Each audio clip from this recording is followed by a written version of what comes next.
Pronto aí, pessoal. Os excelentes virando para frente para estar isso aqui. Então, dando continuidade ao nosso estudo da filosofia contemporânea, hoje nós vamos conhecer um filósofo que viu no século XIX, um filósofo inglês chamado John Stuart Mill. Ele é um grande crítico da ascensão das massas, principalmente as massas que, por conta de seu volume, acabam impondo, buscando, tentando impor sobre as minorias a sua vontade. Então, para ele é um defensor das liberdades. Toda e qualquer pessoa deve servir para fazer aquilo que quiser e bem entender, para defender as ideias que quiser e bem entender. Ninguém deve impedir ninguém ou pessoa alguma de ser como ela quer ser. Se o jeito dela ser não prejudica ninguém, não causa dano a ninguém, o Estado ou a sociedade jamais pode intervir. Por mais que a maioria não concorde com aquela forma da pessoa ser, isso não pode de alguma maneira, ou de maneira alguma, impedir essa pessoa de ser assim. Hoje nós temos os grupos LGBTQIAPI+. Galera, eu vou te ler, né? Eu podia colocar de alfabeto inteiro para poder resumir. Na perspectiva de Mill, nós vivemos numa sociedade, o Brasil é um país predominantemente cristão. E os cristãos repudiam o movimento LGBTQIAPN+, chama esse movimento de ideologia de gênero. E eles querem, muitas vezes, impedir que esse movimento tenha liberdade de fazer as suas manifestações ou de ser quem é. Se esse movimento não está causando dano a ninguém, esse movimento deve ter a liberdade de existir e de defender suas ideias. Segundo John Stuart Mill, as ideias devem ser livremente expostas. E ele acreditava piamente que as melhores ideias sempre vencem as piores ideias. Então, se uma ideia que você defende é uma ideia fraca, uma ideia que não se sustenta, uma ideia contraditória, essa ideia não vai conseguir lidar com outras ideias opostas que são melhores. Então, no confronto de ideias, a ideia menor sempre vence. É uma crença meio pueril, né? Porque se a maior parte da população ela está no campo mediano intelectual, então nem sempre a melhor ideia vence. Ou a ideia mais lógica, ou a ideia mais sustentada, cientificamente falando. Porque é mais fácil você ludibriar a população, principalmente aqueles menos instruídos. Quando a pessoa não tem uma instrução muito boa, algumas ideias bem mais fracas e bem mais pueris, bem mais simples e bem mais idiotas acabam vencendo. Era uma crença meio complicada dele. Ele era um defensor do utilitarismo. Nós devemos buscar aquilo que é útil. E o que é útil para ele? Útil para ele é aquilo que causa a maior felicidade para o maior número de pessoas. Então, ao fazer as nossas escolhas éticas, devemos sempre orientar as nossas ações para isso. Isso que eu vou fazer vai provocar mais bem ou mais mal? Diante de uma escolha, por exemplo, um trem está descendo desgovernado. Ele vai matar 10 pessoas. Se você puxar a alavanca, ele vai desviar. Vai matar só uma que está na linha paralela. O que você deve fazer diante dessa situação? Na perspectiva do utilitarismo, você deve puxar a alavanca para matar só uma. Porque você vai produzir uma maior de felicidade para o maior número de pessoas, para 10. Vai matar uma? Vai. E se tiver uma pessoa que você não gosta na beira da linha do trem? O trem está descendo desgovernado. Mata 10 pessoas.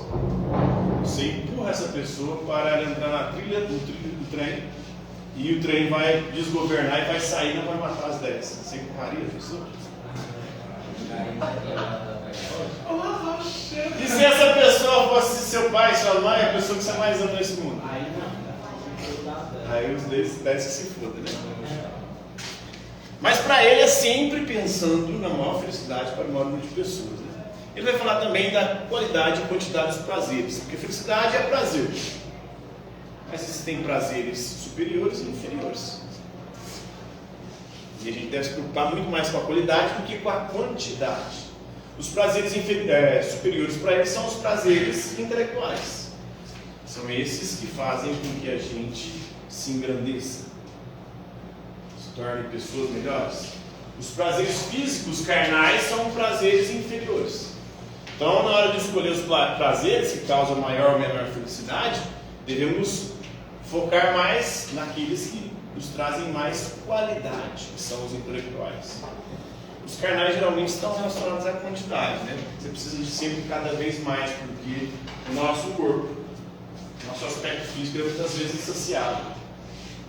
Então, essa insatisfação faz com que a gente queira sempre mais, né? Enquanto o qualitativo do prazer intelectual, ele não necessariamente está ligado à quantidade, mas à qualidade daquilo que você lê, daquilo que você aprende, daquilo que você cultiva intelectualmente. Então ele é defensor do liberalismo, ou seja, ele defende as liberdades, especialmente a liberdade individual. Entre essas liberdades nós temos a liberdade de expressão. Todo mundo deve ter o direito de falar aquilo que quiser, bem entender, desde que aquilo que você faz não cause dano, lembrando do princípio do dano. Então, se você mentir sobre alguém, produzir uma calúnia, isso pode causar dano para a pessoa. Se falar que a pessoa é pedófila, ela pode ser linchada. Se falar que a pessoa faz ritual satânico com crianças, se ela não fizer isso, por mentira, essa pessoa pode ser linchada. Inclusive, acontece com frequência. Agora já aconteceu, já falaram de uma moça dizendo que ela pegava criança para fazer ritual de magia negra, sacrificar crianças. Lixaram ela, mataram. Depois não tinha nada a ver com ela, não tinha nada a ver com a história. A mesma coisa aconteceu com um caminhoneiro no Paraná. Falaram que ele era pedófilo, ele abusava de criança, lixaram e mataram. Não era. Então, a calúnia, a mentira, ela é extremamente perigosa. Então, na liberdade de expressão, ela tem limite, ela não é absoluta. Você pode falar o que quiser e entender, desde que suas ideias não produzam danos. Desde que aquilo que você defende não produza dano para terceiros, para outros. Liberdade de expressão, liberdade religiosa, cada um pode e tem o direito de escolher a sua religião. E aí eu também defendi aqui o direito das minorias, né? Nós vemos um país predominantemente cristão, e tem alguns grupos minoritários, algumas religiões minoritárias, Umbanda, Candomblé, Espiritismo kardecista, são todos grupos minoritários que devem ter o direito de ir, né? Para ele, a maioria não pode jamais ter o poder de silenciar, calar ou impedir a minoria de ter ou de manifestar o seu jeito de ser e de pensar. A liberdade política, você poder escolher os seus próprios governantes, você poder participar do processo político. E a liberdade econômica.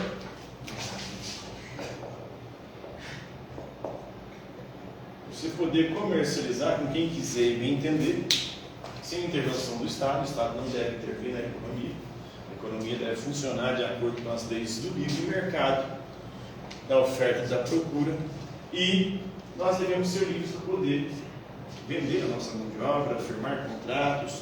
Ele defendia a liberdade econômica. Tudo isso aqui está no campo da liberdade individual, né? Ele defendia a autonomia, o direito da gente fazer nossas próprias leis e regras, desde que essas leis e regras não prejudiquem os outros, não causem dano.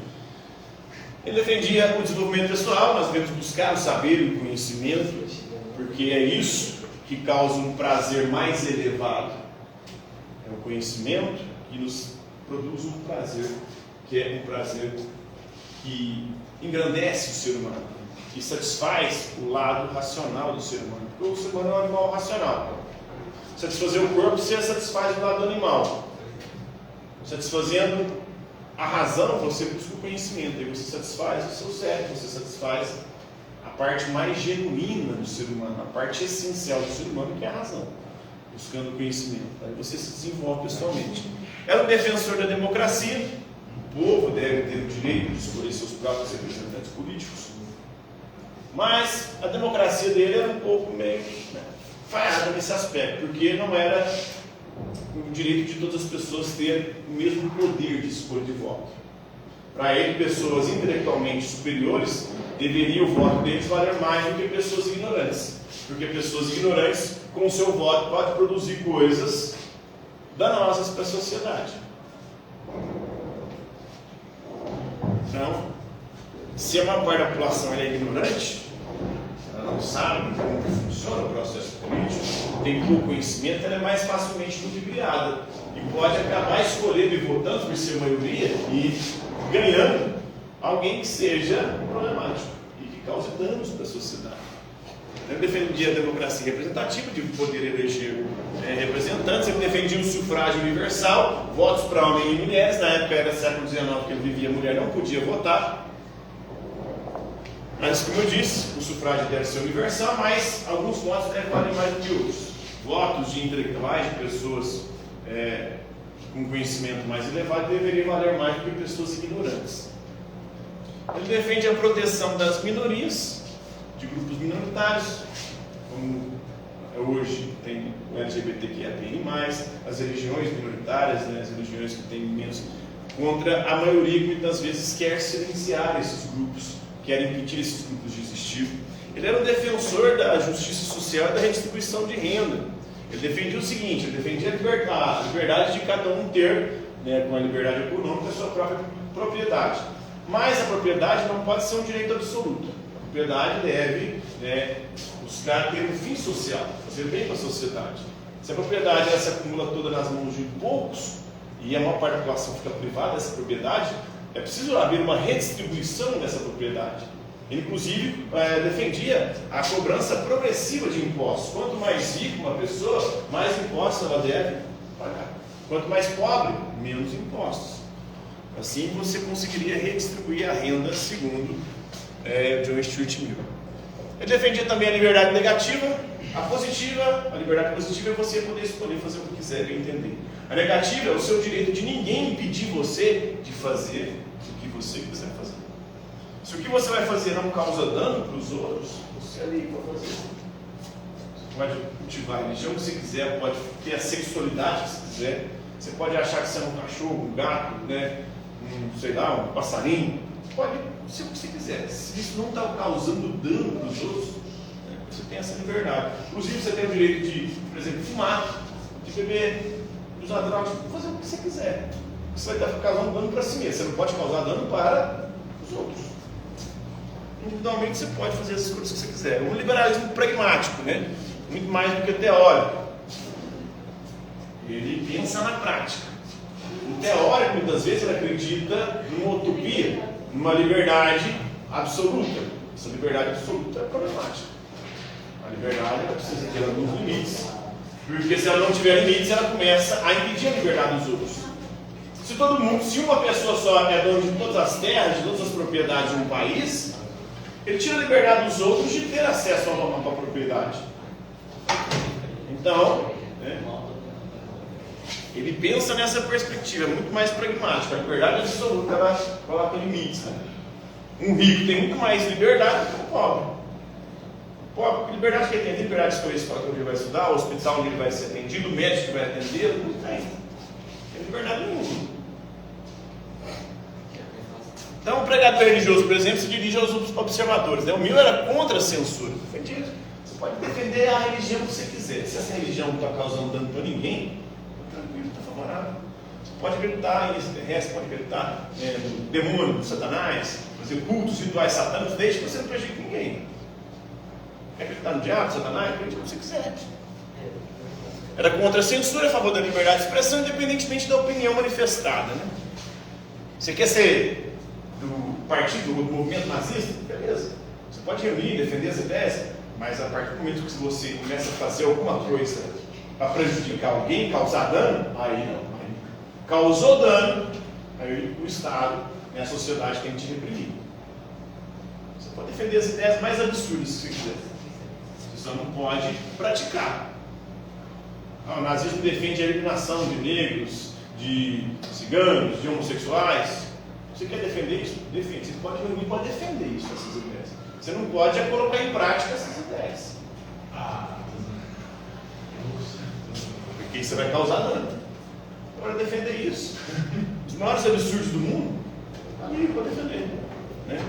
É até interessante que se defenda, porque todo mundo vai saber quem é esse grupo. Se você proibir, as pessoas vão acreditar naquelas ideias. mas não vão manifestar. É melhor que você saiba quem são as pessoas que defendem essas ideias, para que você possa se afastar delas. Agora, se você não sabe, você pode conviver com ela e a pessoa está reclamando contra você. Então a liberdade do indivíduo deve ser, portanto, limitada, né? Não pode ser absoluta. Ela não pode fazer de si mesmo uma perturbação para os outros. Se você causar dano para os outros, essa liberdade tem que ser restrita. As 3 liberdades básicas de mim é a liberdade de pensamento, né? Liberdade de ideias, liberdade absoluta de opinião. Opinião você pode defender o que você quiser, desde que não seja calúnia e mentira, porque ele causa dano, né? Expressar oralmente ou por escrito. A liberdade de buscar nossos próprios gostos e objetivos, viver exatamente como julgamos melhor, desde que não causemos dano para os outros nem para a sociedade.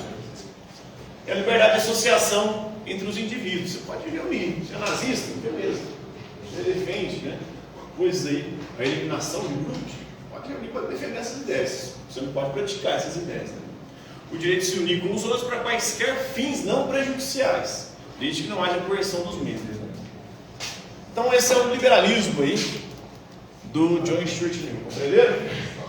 Alguma dúvida? Tranquilo? Favorável? Por hoje é isso aí, galera.